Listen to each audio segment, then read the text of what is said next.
Vos chats. L'homme africain n'est pas un animal. Nous ne sommes pas des cobayes de vos labos pour que vous commenciez vos tests sur nous.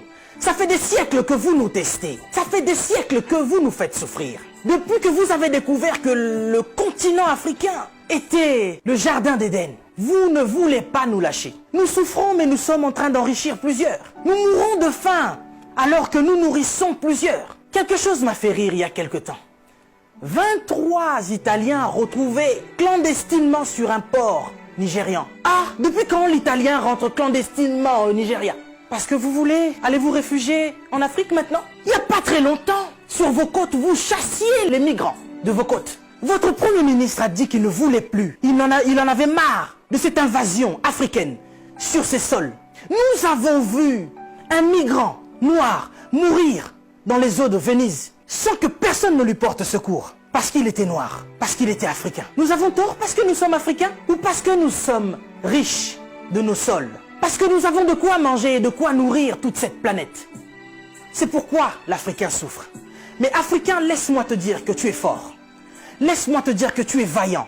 Laisse-moi te dire qu'il en faudra beaucoup plus pour te vaincre. Ils ont essayé de nous décimer par l'esclavage. Ils n'ont pas pu, nous sommes encore là. Et plus nombreux que jamais. Et nous sommes plus résistants que jamais. Parce que tous ces microbes auxquels nous faisons face chaque jour ne réussissent pas à nous décimer. Ce n'est pas un Covid-19 qui va décimer le peuple noir. N'ayez pas peur, tel est mon message. Je vous invite, chers Africains, à devenir beaucoup plus forts. Ne faites pas confiance à ceux qui nous gouvernent. Ça fait des lustres qu'ils sont là. Ils prennent leur retraite tout en étant présidents. Ils ont du mal à lâcher ce fauteuil qu'ils pensent être éternel. Qui a déjà fait 200 ans au pouvoir? Êtes-vous assez fort pour faire 300 ans? Vous n'arrivez même pas à faire 100 ans. Mais vous êtes tellement médiocre, ignoble. J'ai suivi plusieurs de nos présidents africains qui ont copié le discours du président Macron. Bande de marionnettes, bande de gigolos. Vous n'êtes même pas capable d'écrire vos propres discours, au point où vous devez copier sur ce que Macron dit. Lui-même, il est en train de mentir à la population française. Son gouvernement nous ment depuis le début. Et vous, vous suivez Macron pour continuer à mentir aux Africains? Mais nous, vous nous mentez depuis des siècles. Vous nous mentez et encore vous nous mentez. Pour remplir vos poches. Vous vivez dans des palaces, mais vous vous souciez même pas de ce que l'Africain doit manger.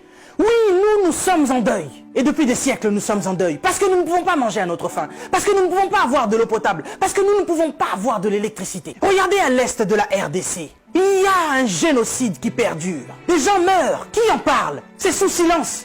Et aujourd'hui, l'OMS vient nous parler de la pandémie, de l'épidémie, qui n'a même pas fait 100 000 morts dans le monde. Ces millions de Congolais qui meurent chaque jour. Qu'est-ce que vous en faites? Vous nous parlez de crise? Vous voulez prendre des décisions de crise? Mais nous, ça fait des siècles que nous sommes en crise. Qu'est-ce que vous faites, cher président? À part manger et boire et faire des fêtes. Vous parlez confinement? Oui, l'Africain accepte. Mais nous sommes en confinement, nous, depuis des siècles. Les gens meurent tous les jours de la famine. Ça, ce n'est pas une épidémie. Ce n'est pas une pandémie. Des jeunes filles se font exciser tous les jours en Afrique de l'Ouest. Boko Haram est en train de exterminer des gens. Ils violent des femmes. Ils séquestrent des jeunes filles. Boko Haram, qui leur vend des armes? Qui en parle? Et à cause du Covid-19, vous voulez faire paniquer les Africains qui vivent déjà en panique depuis des siècles. Quand nous voyons nos frères qui essayent de fuir leur continent et qui meurent dans les eaux de la mer, ça c'est un génocide qui perdure depuis des siècles. Et nous en avons marre, nous en avons assez.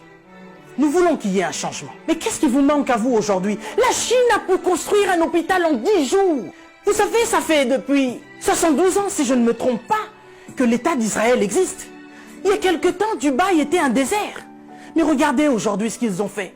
C'est parce qu'ils sont ensemble qu'ils ont pu construire ce qu'ils ont fait. Mais qu'est-ce qui vous manque, cher président africain, pour nous construire des hôpitaux décents? L'Angleterre a pu construire un hôpital en 2 semaines seulement pour faire face à cette crise sanitaire. Dieu est bon. Le Covid-19 est tellement impoli qu'il ne regarde même pas qui vous êtes. Président ou pas, il s'en fout. Il n'a pas respecté la reine d'Angleterre. Il est entré dans son palais, il a touché Charles. Il n'aura pas peur de vous. Mais par contre, là, vous êtes cuit. Puisque vous ne pouvez pas prendre vos avions pour venir vous faire soigner ici. Soit vous survivrez, soit vous mourrez. Africain, réveille-toi. Africain, lève-toi. Si Martin Luther King est mort, si Rosa Parks est mort, si Malcolm X est mort, si Mandela est mort, si Winnie Mandela est mort, nous sommes là pour porter encore plus haut l'étendard de l'Afrique. Et continuer à dire que tant que nous aurons le souffle de vie, nous allons continuer nos revendications. Si cette épidémie ne vous réajuste pas, ne vous enseigne pas, pire va encore arriver. Vous passerez, l'Afrique sera encore là, et l'Africain aussi. Cessez votre méchanceté, cher président. Donnez-nous de l'eau, donnez-nous de l'électricité, construisez des hôpitaux, arrêtez de faire mourir l'Africain par la faim, parce que nous, c'est pas le Covid-19 qui nous tue. Nous mourrons déjà de la famine. Pendant que vous avez fait des provisions pour vos maisons, ce petit Africain, il va manger quoi, lui?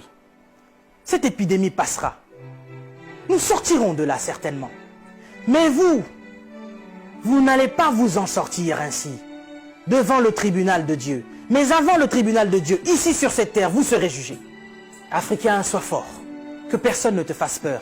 Respectez les règles d'hygiène, mais n'ayez pas peur. Nous sommes forts. C'est Dieu qui nous protège.